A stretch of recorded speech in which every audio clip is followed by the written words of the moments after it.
Good afternoon. It's, it's yet another beautiful week, beautiful Monday.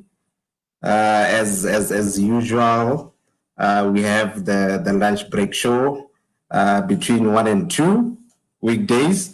And today, I think for most people that watch the show, we have a familiar face. Our resident F1 is it, would I be wrong to say expert or commentator who will be just breaking down what happened this past Sunday at the Portuguese Grand Prix. A lot happened, records were broken, and I think she's the right person to fill us in on what happened and moving forward, what she expects. So Mpho, as we usually do, we introduce yourself and then we start. Okay, thank you so much for having me once again this week. My name is Mpho. I am a sports fanatic. I love soccer, I love motorsports, and mostly I love Formula One. Formula One, okay. We saw quite there was an interesting side yesterday. Hamilton won his 92nd race in Formula One. That's a record even for him, and he surpassed Michael Schumacher. What does it mean to F1 with such records being broken? Okay, it was a very spectacular and an impressive record that Hamilton made this past weekend in Portimao. As expected, it actually means that there is a new record that has been set by Lewis Hamilton, and we do not know when the next record will be broken. So actually, we experienced a very interesting moment that doesn't just come any other day. It's something that comes once in a while, and you wouldn't know when you are going to see that next moment. Maybe in 20 years or in 50 years, we do not know when if really we are going to see that moment in our lifetime once again. Okay. I think maybe we need to clarify a few things. The record that he set, is it? I think that there was a lot of confusion yesterday. The 92, those are career wins, and then we have world record on the side or championship records on the side. Hamilton currently has 6 championships, right? And then Michael Schumacher has, Michael Schumacher has how many? 7. 7. So yes. Can we say at the moment Michael Schumacher is still one of the best, even though with everything that happened yesterday, basing only on championships. Currently, at the moment, the best or the greatest of all time title currently belongs to Michael Schumacher. No, I think we can't say that. I think we have quite a number of things that are being looked at as in terms of victories in a career or of an athlete or a racer. So we look at the victories, the poles, the championships, their startings and all that. So currently, Lewis has more victories in Formula One. He also has more poles than Schumacher or Ayrton Senna and your Sebastian Vettel. So currently, we look in a lot, not only in terms of championships only, but victories hold quite a number of weight compared to your championship. And look at the fact that he has more poles than any other driver that has raced in F1. So it's not only the championship that count. By the way, he's going to be holding his seventh, so they're going to be equaling once again this year, because already Hamilton is in place to win his seventh championship this year. Okay, and then back to the events that happened yesterday. We saw, as usual, drama just on the get-go, the first lap. I think it was 10-4, where we saw, was it Verstappen again? Was it Lance Stroll? It was Sergio Perez. Sergio Perez. Can you maybe take us through what happened throughout the race? Any key takeaways or any key observations that you made during the race? Okay. Like we noted when we started this weekend, we saw Lewis Hamilton winning the Portuguese Grand Prix, and his teammate Valtteri Bottas coming second, and Max Verstappen being on the third. And one of the most interesting was Charles Leclerc of Ferrari standing on P4. He's one of my favorite racers, so I was very happy for his performance throughout this weekend. You can also note that it also transpired on the qualifying where he finished fourth. So it's something that is motivating for Team Ferrari. Though his brother, the first driver, Sebastian Vettel, is still not doing very well. I think he finished 10th. The good part is that this time around he recorded points, unlike in the past games in Italy where he couldn't even make a point. So it's something that should be noted for Team Ferrari. I know most people are following Ferrari. That's something that they should take. This weekend was not really bad for Ferrari as in the past. And then you also mentioned the incident. It was not much of an incident that could take much of attention. The incident of Sergio Perez of Racing Point and Max Verstappen, it was not really a crash. It was just they collided. The good part about it is that Sergio Perez managed to come back, and to me, if you were to ask me later on who was the driver of the day, it will go back to Sergio Perez, because after Max collided with him, he came from the back to make sure that he finished on 7.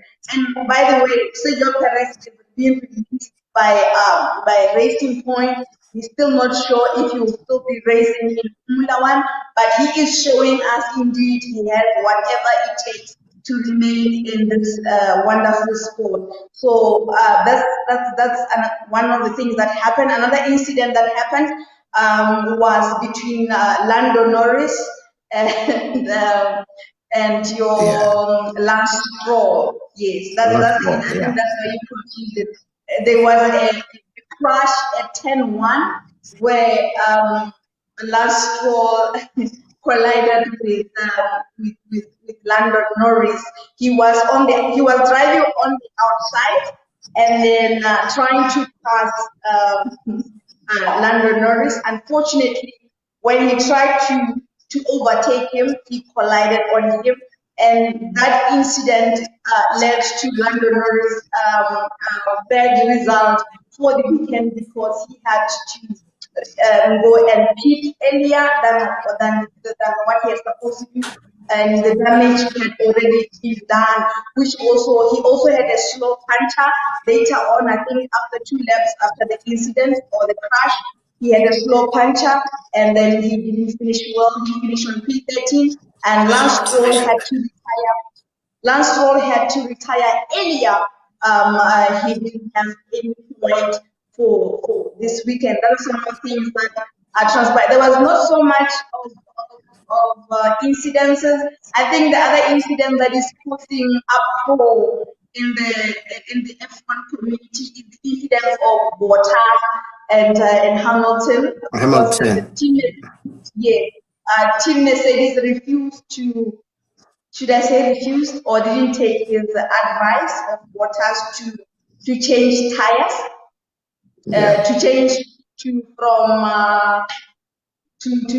change from medium tires to soft, because earlier that was around lap 40, if I'm not confused, lap 39:40.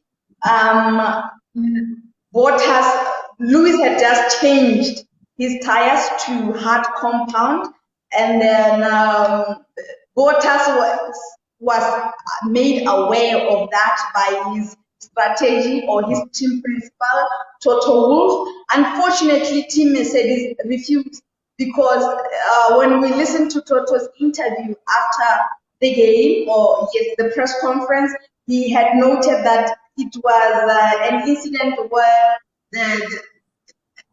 when we talk about Formula One last 3 weeks back, we said that we have the first driver and the second driver. And yes, Lewis is the first driver of the Mercedes. So he suggested hard compound. Now the second driver is suggesting soft compound tires. Yeah, so Toto was saying they don't usually want to use different strategies for their teams. So it's like they discarded Bottas' idea and took Lewis' suggestion. And then even Bottas mentioned that I'm not sure what really was the main reason for that. And at that time, Lewis was 9 seconds ahead of Bottas, which that's where the uproar comes in, because at the end of the day, Lewis won the game or won the race by 25 seconds plus ahead of Bottas. So that's where the issue was. Is the team Mercedes sabotaging Bottas not to overtake Lewis or not to be there? I think that's a question that no one can be able to answer. Only the Mercedes team. No, I think as Formula One people, we see somehow Hamilton is getting special treatment. We know what Bottas is a pit, he's the second driver, but at times it's so clear Lewis gets special treatment. His word is final. But it's the nature of the sport, and we'll have to accept it. But looking at what's happening with Bottas and Hamilton, do you see maybe either 2021 or 2022 Bottas still remaining with Mercedes? Yes, Bottas has actually signed a 3-year contract with Mercedes. The only person we are not yet sure is Lewis Hamilton. He even mentioned this past weekend that signing your contract is not important for now. He still wants to negotiate his contract. So Bottas, we are 100% sure that he will be with Team Mercedes, and I don't think Mercedes is ready to release Hamilton as of now, and he doesn't show that Lewis will go to any other team, because we'll be having those already the allegations there on the media or on the F1 community. But I think it's just the issues where he wants to amend his contract, and we don't know what he wants to do. But as of now, it's something which is not familiar. Usually he signs his contract earlier, before September. By September he would have signed, but he hasn't signed with Mercedes, renewed his contract as of yet. Okay. Having looked at the race yesterday, what were your overall thoughts around the greatest team of all time, Ferrari? This time, I think we managed P4 and P10. In terms of Leclerc, and I think we've talked a lot about Vettel, that he's not in a good place, Ferrari. But in terms of Leclerc, what are your overall thoughts about him, even his performance yesterday? Leclerc is one of the most talented F1 drivers, in my own opinion. I think the issues which has been happening. If you are looking at him now, you would just take him just like any other normal driver. By the way, Leclerc is one of the youngest drivers, and for you, I had mentioned in the past where we talked about Carlos Sainz having to sign with Ferrari next year, and I told you it's every driver's dream, maybe except Bo Lewis and all that, who wants to see themselves in the city of Ferrari or in the Mercedes seat, because the teams, the money and everything like that. So generally, for Leclerc at 23 or 24 years, for him to be driving a Ferrari seat shows that he is a great driver. And indeed, I think he is really rising to the occasion despite whatever is happening in Ferrari at the moment. He is showing us really he is meant to. He's really very good in what he is doing. And I believe that in 2021, we are going to see more of him because he's very confident and he believes that the 2021 they're going to be to their utmost best. Okay. And then I think maybe you can touch a little bit on the penalties in terms of how we saw what Lance Stroll was given two, was it 2 penalties, 5-second penalties? But Yes, maybe can you maybe just take us through as to how the adjudication is done by the is it the stewards to say who then qualifies for a penalty? What we relay? Okay, it depends. Like just like soccer, let's just use this familiar sport to try to break it down. I think a very good system, though I don't really understand it. Vary. I can where you are able to go and look at and look at what really transpired at that particular moment. I think that's what we looked at between where Verstappen was on the qualifying. He also was thinking he was not at mistake. So the same also happened with Lance Stroll and Norris, but I think those are different incidents. And yes, on the qualifying, it was according to what we saw, it was Verstappen's mistake, though he was not given any penalty. The steward noted that both of them were wrong, and I couldn't much dwell on their reasoning and the reasoning of why they are saying both of Verstappen was not wrong, Lance was also not wrong, no one was given a penalty.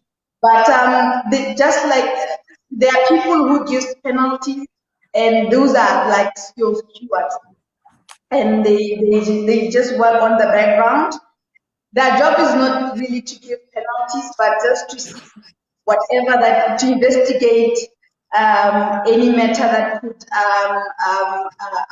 that arose in the game. Most of the time, penalties are given to people that something for an incident that could actually be of danger, that could pose danger to the drivers or to any other driver or to the race at hand, the race altogether. So they investigate the matters and they see who was at wrong in this case. And I think the other incident happened at the end of the game between Perrier Gasly.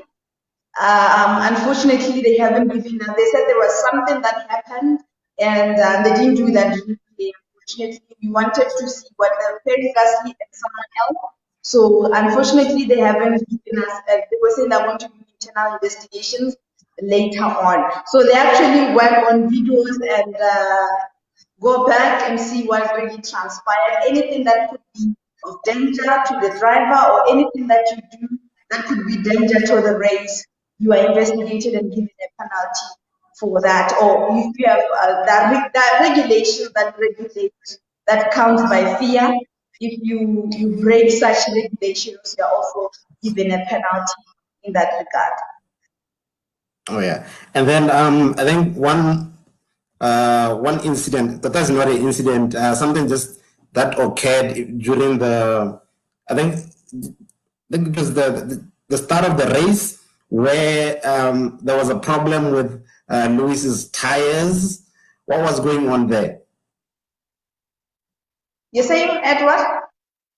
I think the first lap, I think it was around the first 10, where there was a problem with the commentator that said there was a problem with Lewis's tires.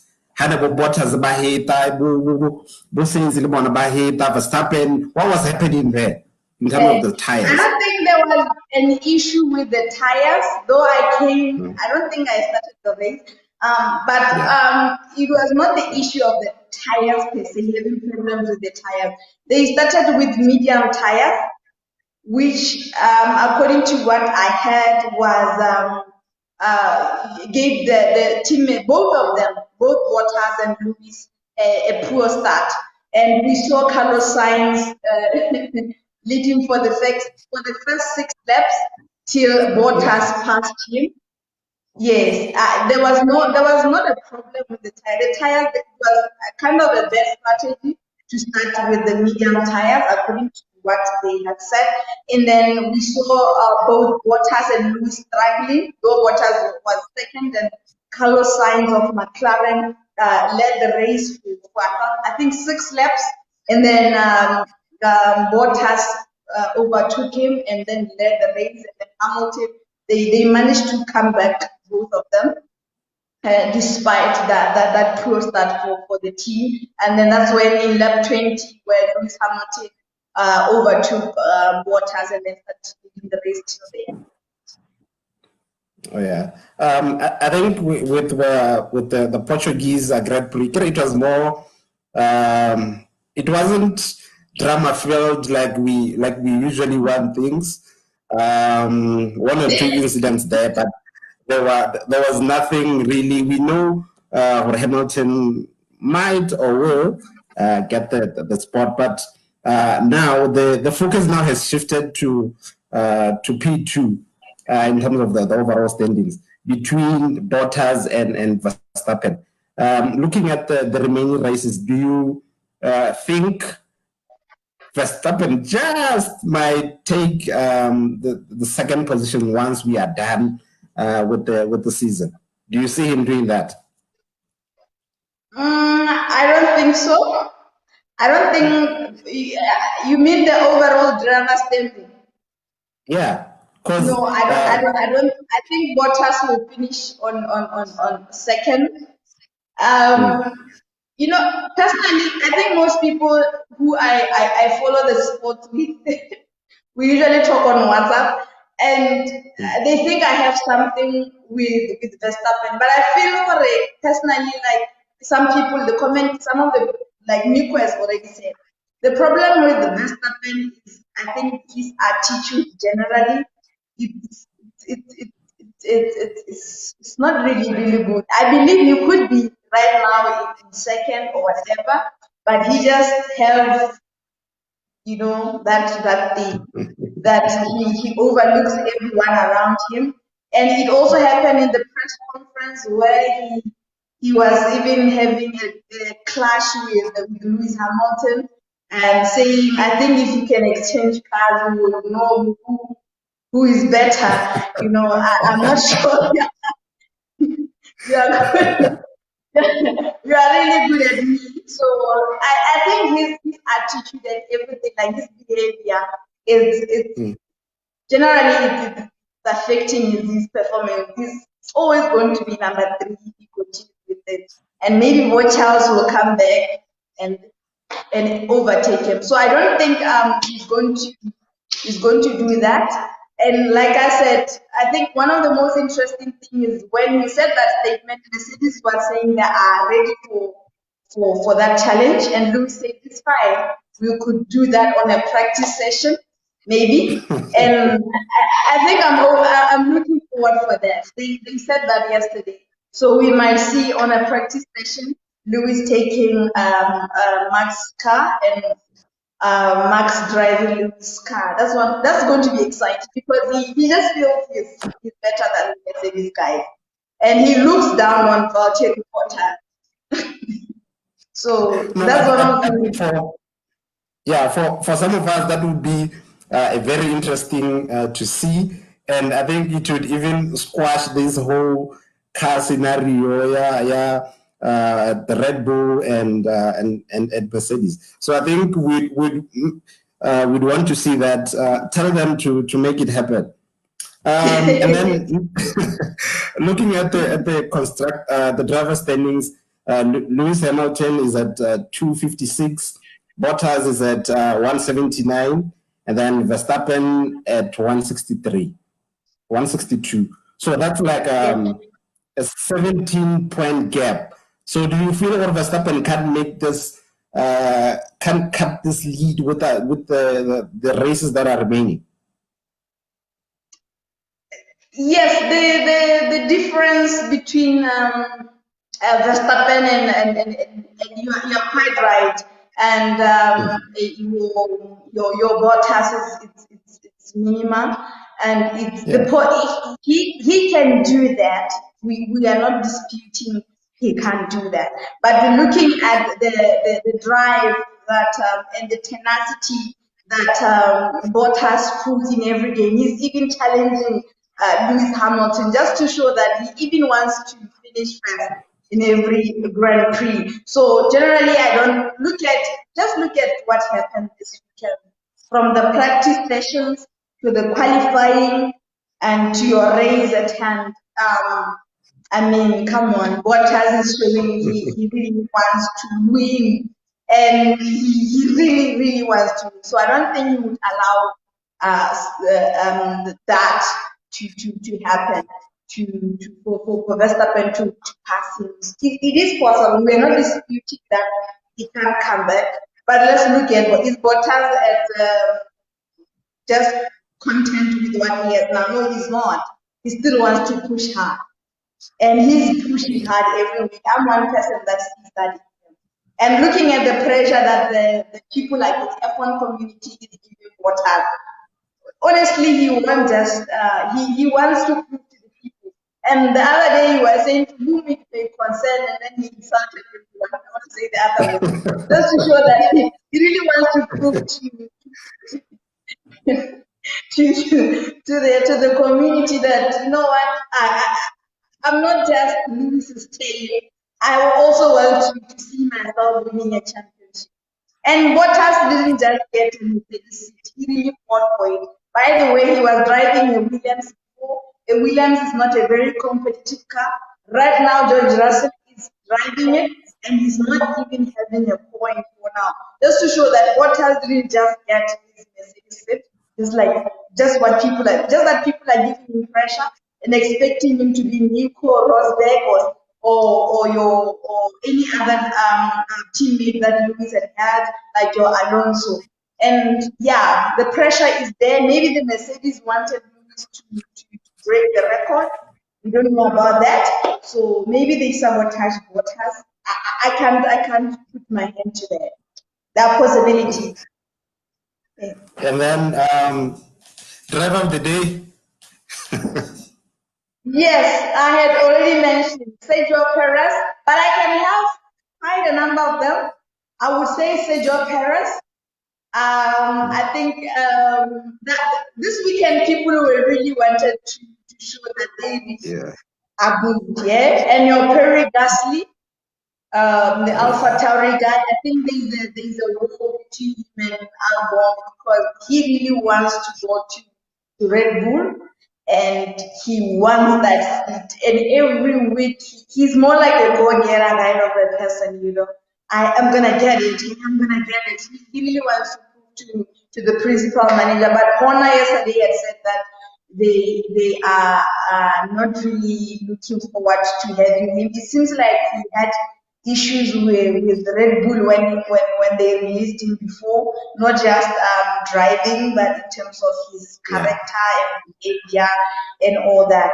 But Albon is also at risk, because I said they are giving him 2 more opportunities to prove himself. This weekend he did terribly. He finished on P12. And then another person that did very well was Kimi Räikkönen. Kimi, despite his age, he drove like a pro this weekend. And even Sebastian Vettel, Seb, I think his problem, I think we have not talked about, I think one of the things that Seb, what Nico was saying, I would want to agree to it. He had said that Seb is having difficulty in driving these new cars, whatever, because Seb is more like your Louis. They come from old that. school. It seems like he's having issues with driving these hybrid new models. So it's really affecting him. But one of the things that which I showed yesterday, he's among the legends.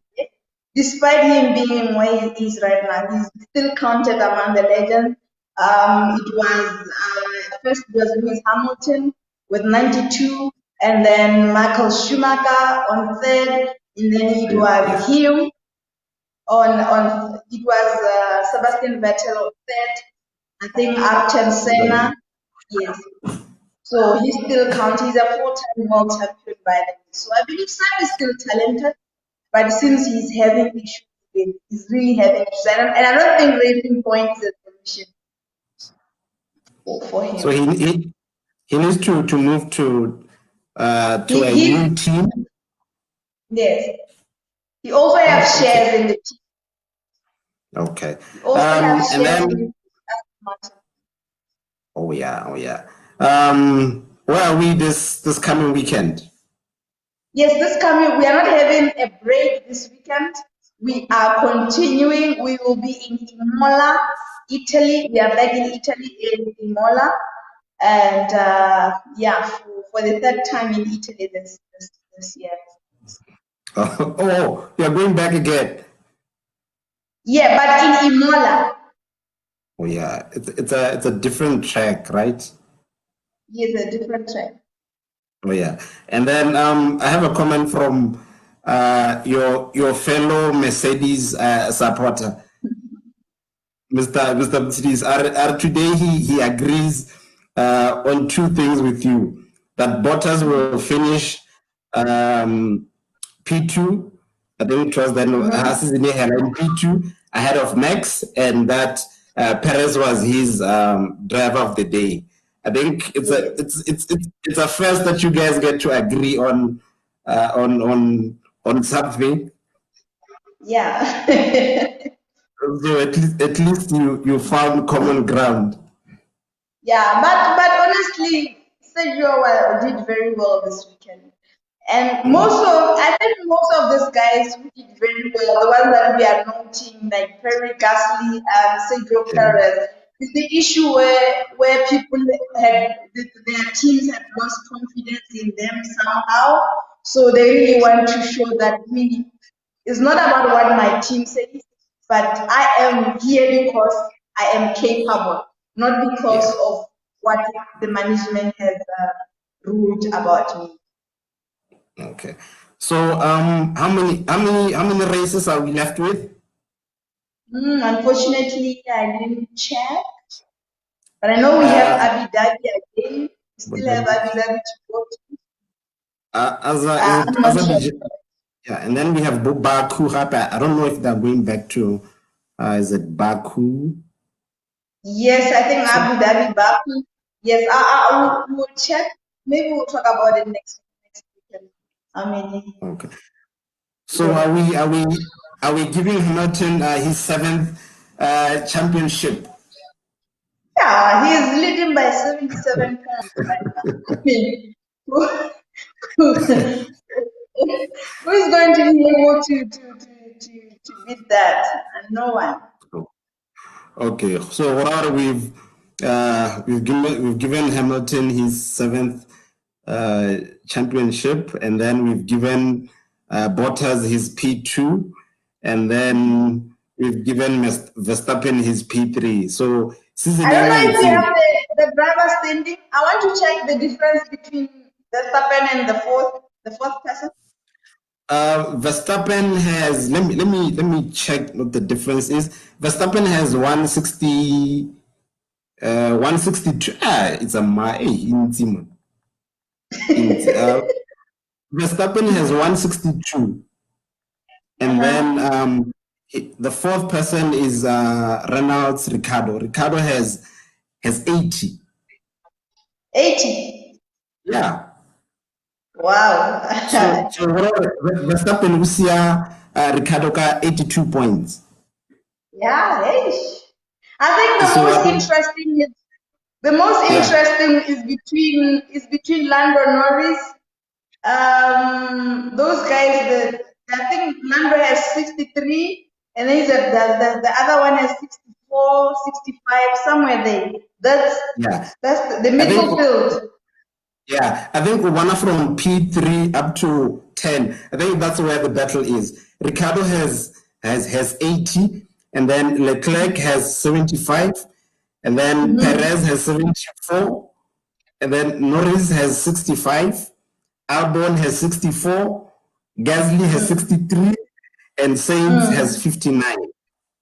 Yeah, I think the middle field is the one that is more interesting right now. Yeah, and looking at that, some seats are not yet